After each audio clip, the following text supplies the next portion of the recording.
Hello friends, welcome to our channel do practice myself Neha. तो आज की video का हमारा मेन टॉपिक रहेगा कि यूजीसी नेट का जो री एग्ज़ाम होने वाला है उसकी प्रिपरेशन हम कैसे करें, क्योंकि आप सबको पता है कि री एग्ज़ाम की डेट शीट आ गई है और आपके जो 21 अगस्त से एग्ज़ाम स्टार्ट हैं और आज 4 अगस्त है। तो आपके पास कम्प्लीटली 20 दिन बनी है प्रिपरेशन करने के और इस टाइम स्टूडेंट्स पर बहुत ज़्यादा बर्डन है कि वो इन 20 दिनों में कैसे तैयारी करें, कैसे एग्ज़ाम क्रैक करें, क्योंकि वो इतने ज़्यादा कंफ्यूज हो रखे हैं। उनको ये नहीं समझ में आ रहा कि उनको क्या स्टेप आगे करना चाहिए, क्या स्टेप उनको फॉलो करना चाहिए जिनकी प्रिपरेशन उनकी स्ट्रॉन्ग हो सके। तो इसी टॉपिक को हम डिस्कस करेंगे कि हम क्या प्रिपरेशन स्ट्रेटजी को फॉलो करें कि हमारी प्रिपरेशन, हमारी तैयारी बहुत ज़्यादा स्ट्रॉन्ग हो और हमें जो है अपना जो एग्ज़ाम है वो क्रैक कर पाएँ। तो जो हमारा अब मेन टॉपिक है कि कैसे करें तैयारी। टाइम हमारे पास कितना है? सिर्फ 15 दिन। मीन्स अभी अगर हम नॉर्मल मोटा मोटा देखें तो 15 दिन में हम कैसे तैयारी करें कि हमारी जो प्रिपरेशन है वो भी हो जाए और हम कोई कंफ्यूजन भी हमें ना हो और हमारा जो एग्जाम है वो भी अच्छे से क्लियर हो जाए। जैसा कि आपको पता है कि अब की बार जो आपका सीबीटी एग्जाम होने वाला है, मीन्स जो आपका एग्जाम रहने वाला है वो कंप्यूटर बेस्ड टेस्ट रहेगा, ना कि ऑफलाइन रहेगा। तो आपको वही सेम 3 घंटे कंप्यूटर स्क्रीन पर बैठना है। आपको उस चीज़ के लिए प्रिपेयर होना है कि आपको 3 घंटे कंप्यूटर स्क्रीन पर बैठना है और उसके हिसाब से आपको तैयारी करनी है कि 3 घंटे स्क्रीन पे बैठ के आपको वही स्क्रॉल करना है। हालांकि ये चीज़ एक ऑफलाइन में बेस्ट था कि हम पेज आगे पीछे करके इजिली अपने जो है ऑप्शन फिल कर पा रहे थे, पर ये वही सीबीटी आ गया है। हालांकि जो 18 जून का एग्जाम था वो ऑफलाइन था, बट अभी सीबीटी है। तो 15 दिन में तैयारी करने का हमारे पास एक ही तरीका है। अगर हम इन 4 चीज़ों को फॉलो कर पा रहे हैं तो मीन्स कि हमारी जो प्रिपरेशन है उसमें कहीं कोई भी कमी नहीं आ सकती। सबसे पहली बात, जो हमें लास्ट 5 साल के पीवाईक्यू है वो अटेम्प्ट करनी है, उनको नहीं छोड़ना है। अभी 2024 है तो 2019 से लेके 24 तक, चाहे वो आपका सीबीटी एग्जाम रहा हो या वो आपका पेपर ऑफलाइन मोड में रहा हो, मीन्स वो पेन पेपर वाला पेपर रहा हो या वो आपका कंप्यूटर बेस्ड टेस्ट रहा हो, आपको जितनी भी शिफ्ट थी सभी शिफ्ट का जो एग्जाम है वो पीवाईक्यू उनको अटेम्प्ट करना है, सभी पीवाईक्यू अटेम्प्ट करनी है। अगर आप लास्ट 5 सालों के पीवाईक्यू अटेम्प्ट कर रहे हैं तो इसका मीन्स कि आपका एग्जाम क्लियर होने से कोई भी नहीं रोक सकता, क्योंकि उसमें इतनी सारी शिफ्ट्स होती हैं कि आपका काफ़ी हद तक जो मोराल है वो बूस्ट हो जाएगा। आपका काफ़ी हद तक कॉन्फिडेंस बूस्ट हो जाएगा कि आपको कि क्वेश्चन कैसे सोल्व करना है। क्योंकि कई बार क्या होता है कि हम अपनी प्रिपरेशन बहुत अच्छे से कर लेते हैं, रिवीजन भी कर लेते हैं, प्रिपरेशन भी हमारी हो गई प्लस हमारी रिवीजन भी हो गई, बट हमने पीवाईक्यू नहीं सोल्व की। अगर हम पीवाईक्यू नहीं सोल्व करेंगे तो हमें ये नहीं पता चल पाता कि वो क्वेश्चन जो एग्जाम में आते हैं वो कैसे आपको क्लियर करने हैं, मीन्स कैसे आप उनको कैसे किस तरीके से आप उन क्वेश्चंस को समझते हैं, वो सबसे बड़ी बात है। सिर्फ रिवीजन और प्रिपरेशन काफ़ी नहीं होता। अगर आप एक्चुअल जो क्वेश्चन आते हैं नेट के, जो एक्चुअल क्वेश्चन आते हैं, जो एक्चुअल हमारे क्वेश्चन पेपर में आते हैं, अगर आप उनको प्रैक्टिस नहीं करते हैं तो आपके प्रिपरेशन प्लस रिवीजन दोनों ही वेस्ट हैं। तो सबसे पहली बात, अपनी जो लास्ट 5 सालों के पीवाईक्यू है वो आप जो है उनको अटेम्प्ट कीजिए, उनकी प्रैक्टिस कीजिए। 15 दिनों में अगर आप एक दिन में 2 दिन में अगर आप 1 साल के पेपर भी कंप्लीट कर पा रहे हैं तो मीन्स तब भी आप बहुत इजीली जो है पीवाईक्यू कर पाएंगे। मीन्स 10 दिनों में आपके 5 सालों की पीवाईक्यू कंप्लीट हो जाएंगी। तो आपको इस चीज़ के लिए टाइम देना होगा। प्लस आपको क्या रखना होगा? डेली रिवीजन करनी होगी। डेली रिवीजन मतलब कि जितना भी आपने अभी तक कंटेंट लिखा है उस पे आपको रिवीजन करनी है और जितना भी कंटेंट आपके पास इस टाइम अवेलेबल है उसकी आपको रिवीजन करनी है। जो भी कंटेंट आपने नोट्स बनाए हुए हैं या आपके पास वो पीडीएफ फॉर्म में है, जैसे भी आपके पास वो कंटेंट अवेलेबल है, आपको उस कंटेंट की रिवीजन करनी है डेली डेली। मीन्स अगर आप 1 यूनिट भी डेली कर रहे हैं तब भी आपको कोई दिक्कत नहीं है, 1 यूनिट आप डेली करें। जैसे अगर मुझे कॉमर्स का पता है तो कॉमर्स की में 10 यूनिट होती है पेपर 2 में, और अगर आप 10 होती है पेपर 1 में, पेपर 1 सबके लिए कॉमन ही रहता है। अगर आप 1 यूनिट डेली रिवाइज कर रहे हैं प्लस आप 1 साल का पीवाईक्यू अटेम्प्ट कर रहे हैं तो मीन्स काफी हद तक आपको खुद ही पता चल जाएगा कि क्वेश्चन सॉल्व किस तरीके से करने हैं। प्लस आप अपनी मॉक टेस्ट सीरीज है वो आप अटेम्प्ट कीजिए, वो आप प्रैक्टिस कीजिए। जो भी मॉक टेस्ट सीरीज अवेलेबल है नेट पर, इंटरनेट पर, वेबसाइट्स पर जाइए, इनको सर्च कीजिए और मॉक टेस्ट सीरीज की प्रैक्टिस कीजिए। क्योंकि मॉक टेस्ट सीरीज अगर आप नहीं कर पाने तो मैं आपको फिर से कहूंगी कि पीवाईक्यू तो आपको किसी भी हालत में नहीं छोड़ने हैं, क्योंकि वो एक्चुअल क्वेश्चन होते हैं जो एनटीए आपके एग्जाम में देता है। अगर आप एक्चुअल क्वेश्चन प्रैक्टिस करेंगे तो आपको पता चलेगा कि क्वेश्चन सॉल्व कैसे करना है, कैसे ऑप्शंस को एलिमिनेट करना है, किस तरीके से कौन सा ऑप्शन आंसर हो सकता है, कौन सा आंसर नहीं हो सकता। मीन्स अगर आप पीवाई क्यू अटेम्प्ट करते हैं तो आपको एलिमिनेशन ट्रिक भी पता चलती है। वो सबसे प्लस पॉइंट रहता है जब आप एग्जाम में बैठते हैं, तो एलिमिनेशन ट्रिक सबसे बेस्ट रहती है जब आप क्वेश्चन को अटेम्प्ट करते होते हैं। तो 3 बात हो गई। चौथी बात हमारी सबसे बड़ी ये है कि don't waste your time on new topics. Means जितना आपने पढ़ लिया वो इनफ है, उसके अलावा कुछ भी मत पढ़िए इन 15 दिनों में। कोई भी नए टॉपिक्स पर अपना टाइम वेस्ट मत करना, क्योंकि अगर आप इन्हीं पर टाइम वेस्ट करेंगे तो जो आपके मेन 3 पॉइंट्स है वो आप मिस कर देंगे और उनके बिना आपका एग्जाम नहीं क्लियर होगा।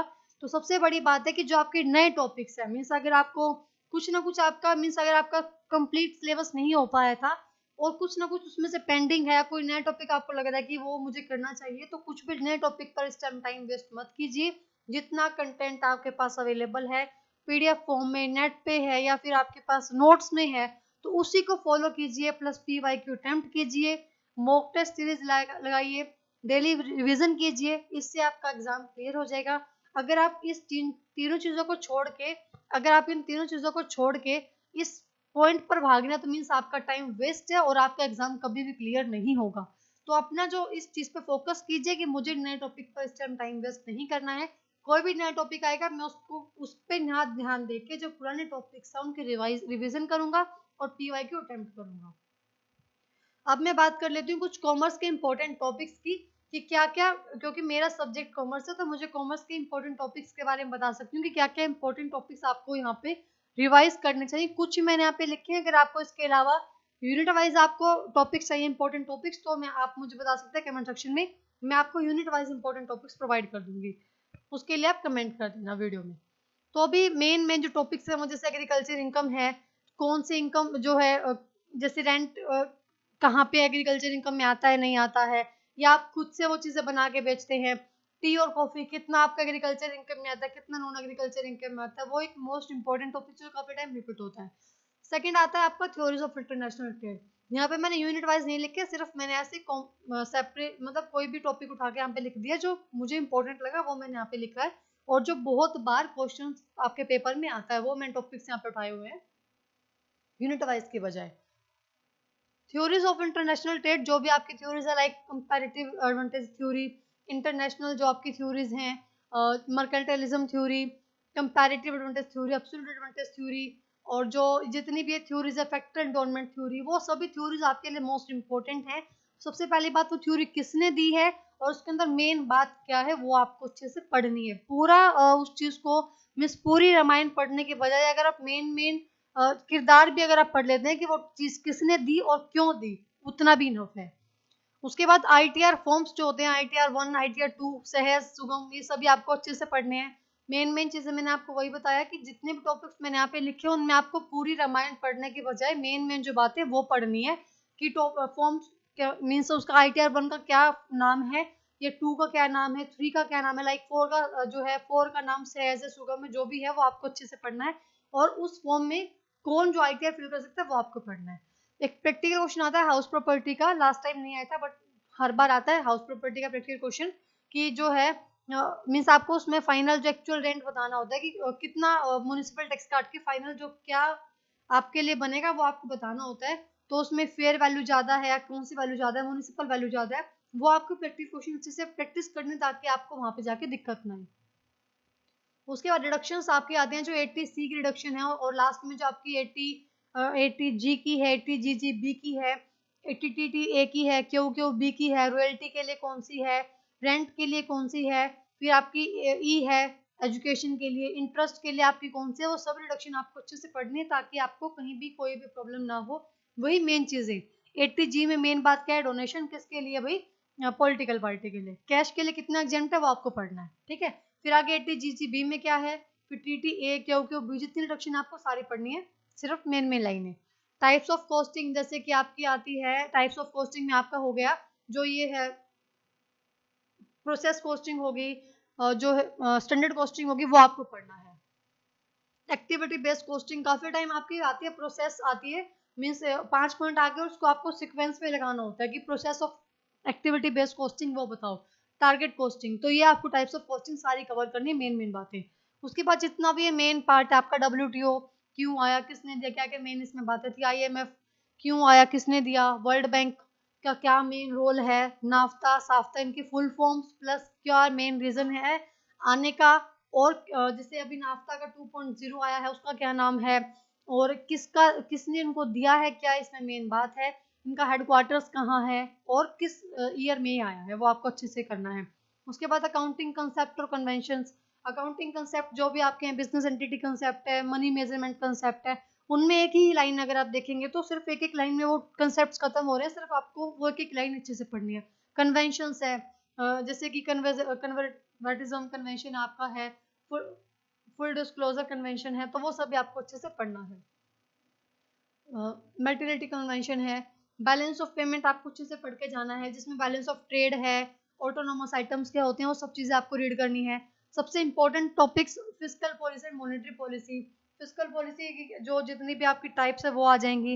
मॉनेटरी पॉलिसी के जो मीनिंग प्लस टूल्स, जैसे कि उसके क्वांटिटी टूल्स कौन से, क्वालिटेटिव टूल्स कौन से हैं, ओपन मार्केट ऑपरेशन और जो आपके बैंक रेट है, और repo rate, reverse repo rate, वो आपको अच्छे से पढ़नी है, क्योंकि उनमें से एक क्वेश्चन बनेगा ही बनेगा।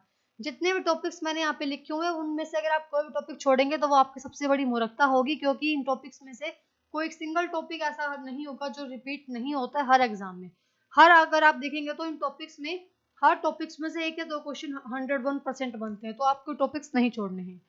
नेक्स्ट आपके आते हैं कुछ टॉपिक्स में मैंने ऐड किए हैं मोटिवेशनल थ्योरीज जो हैं, जैसे कि थ्योरी ऑफ एक्स, जेड की थ्योरी है, एक्स की थ्योरी है, एक्स थ्योरी वाई है, मैस्लो की थ्योरी, नीड हडार की थ्योरी है, वो आपको अच्छे से पढ़नी है, किसने दी, क्यों दी, थ्योरी जेड है, लीडरशिप थ्योरी जितनी भी है वो आपको पढ़नी है।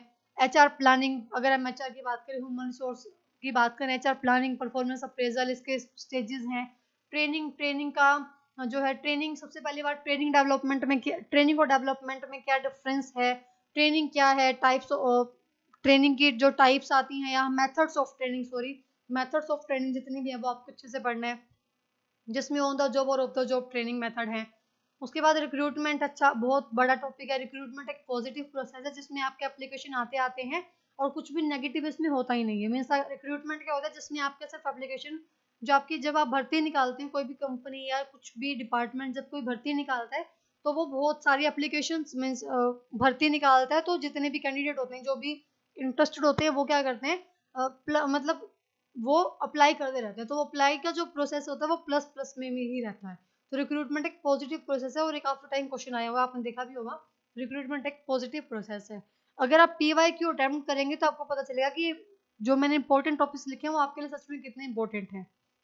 रिक्रूटमेंट आगे इसके मेथड्स हैं, उसके बाद मेरिट डिमेरिट्स हो गई। सिलेक्शन में process of selection most important है, और सिलेक्शन एक नेगेटिव प्रोसेस है क्योंकि इसमें आपकी चीज़ें घटती जाती हैं। जैसे कि अगर आपको 10 के लिए आपने कोई पोस्ट निकाली थी, तो अगर जो आपके पास एप्लीकेशन आ गई वो 1000 आ गई, तो 1000 में से आपको 10 बंदे ही चुनने हैं, तो ये इसमें से 990 जो होंगे वो हटेंगे, मीन्स उनको आप रिजेक्ट करोगे, तो ये एक नेगेटिव प्रोसेस होगी। इसकी process of selection most important है। थ्योरी ऑफ वेजेस आपको पढ़ के जाना है। 12 capital structure most important topic है। कैपिटल बजटिंग, डिविडेंड पॉलिसी, जिसमें आपकी जो नेट इनकम अप्रोच है और ये मोदी गिलानी व्हीलर अप्रोच, वो सब कुछ पढ़ के जाना है। Forms of organisation, line and matrix organisation, जिसमें आता है आपका span of control, mean median mode, correlation regression, आपका स्टैटिस्टिक्स का पार्ट है। इसमें अगर आप ऐड कर सकते हैं वो वाला पार्ट जो आपका हाइपोथेसिस आता है वो आप ऐड कर सकते हैं। नल और नल हाइपोथेसिस वो आप ऐड कर सकते हैं, वो भी इंपॉर्टेंट टॉपिक है, मैं ऐड करना भूल गई। हाइपोथेसिस इसमें आप ऐड कर लेना। तो ये जो मोस्ट इंपॉर्टेंट पार्ट है इसका, जो मीडियन बड़ा है, मोड बड़ा है, मीन बड़ा है, तो ये है एक क्वेश्चन। कोरिलेशन में जो है, क्या क्या इसका रैंक कोरिलेशन क्या होता है वो आपको पढ़ना है, रिग्रेशन में पढ़ना है। उसके बाद अगर मैं इकोनॉमिक्स की बात करूं तो law of demand, supply, production curve, cost curve, जितनी भी आपके आती है, एसी कर्व आती है आपकी, एवरेज कॉस्ट कर्व, MC आते हैं, मार्जिनल कॉस्ट कर्व, आप टोटल कॉस्ट कर्व आती है, वो आपको पढ़ना है। क्यों, मीन्स कैसे कैसे उनका जो है वो कर्व चेंज होती है। रिवेन्यू कर्व्स क्या होती हैं, टाइप्स ऑफ मार्केट, जैसे कि आपकी परफेक्ट कंपटीशन मार्केट है, मोनोपोली मार्केट है, मोनोपोलिस्टिक मार्केट है, ओलिगोपोली मार्केट है। ओलिगोपोली मार्केट में अगर मैं बात करूं परफेक्ट कंपटीशन मार्केट की, तो उसमें सबसे बड़ा पॉइंट आता है कि किस पॉइंट पे जो आपकी TC कर्व है वो मैच होती है TR से। तो ऐसे ही आपको जो मेन मेन चीजें हैं वो पढ़नी है, और उसके बाद बैंक, कौन सा बैंक कब आया वो आपको पढ़ना है, लाइक RBI कब आया, SBI कब आया, और जो है आपका ICICI बैंक आपका कब आया, IDBI बैंक कब आया। तो ये जितने भी बैंक्स हैं वो कब आए और किस लिए आए वो आपको पढ़ने हैं। तो बैंक इस्टेब्लिश कब हुए और क्यों हुए वो आपको पढ़ना है। तो जितना मेरे हिसाब से जितना भी मुझे मेन लगा, मैंने जितना भी PYQ देखे हैं तो उनके अकॉर्डिंग मैंने टॉपिक्स निकाले हैं। उसके अलावा कुछ ना कुछ इसमें ऐड करना रहता ही होगा मेरे हिसाब से, क्योंकि टॉपिक्स हो जाते हैं। इसमें हाइपोथेसिस जरूर ऐड कर लेना, क्योंकि उसमें से क्वेश्चन 101% आता है जिसमें नल हाइपोथेसिस पार्ट रहता है आपका। तो मेरे हिसाब से ही था। अगर आपको इन टॉपिक्स में से किसी पर्टिकुलर टॉपिक पर या किसी यूनिट वाइज आपको इंपॉर्टेंट टॉपिक चाहिए तो मुझे बता देना कमेंट सेक्शन में, मैं आपको यूनिट वाइज टॉपिक प्रोवाइड कर दूंगी। और अगर आपको किसी टॉपिक पर वीडियो चाहिए, मीन्स अगर आपको चाहिए कि भी मेन का मुझे टॉपिक समझना है तो इस पर वीडियो चाहिए तो मैं अपलोड कर दूंगी। मुझे सिर्फ आप एक बार इन्फॉर्म कर देना कमेंट सेक्शन में, या आप टेलीग्राम ग्रुप पे इन्फॉर्म कर दे, आप मेल पे इन्फॉर्म कर दे। मुझे इन्फॉर्मेशन मिलनी चाहिए कि हाँ उनको वो टॉपिक नीड है, तो मैं आपको वो वीडियो कंप्लीटली अच्छे से प्रोवाइड कर दूंगी। आपको लगेगा कि हाँ कुछ ना कुछ मैंने यहाँ से इन्फॉर्मेटिव ही सीखा है वीडियो से। तो ये था मेरी साइड से। आई होप आपको इस वीडियो से कुछ ना कुछ काफ़ी हेल्प मिली होगी। मीन्स आपको जो है आपको एक डायरेक्शन मिलेगी कि कैसे मुझे प्रिपरेशन करनी है और क्या क्या टॉपिक्स मुझे पढ़ने हैं।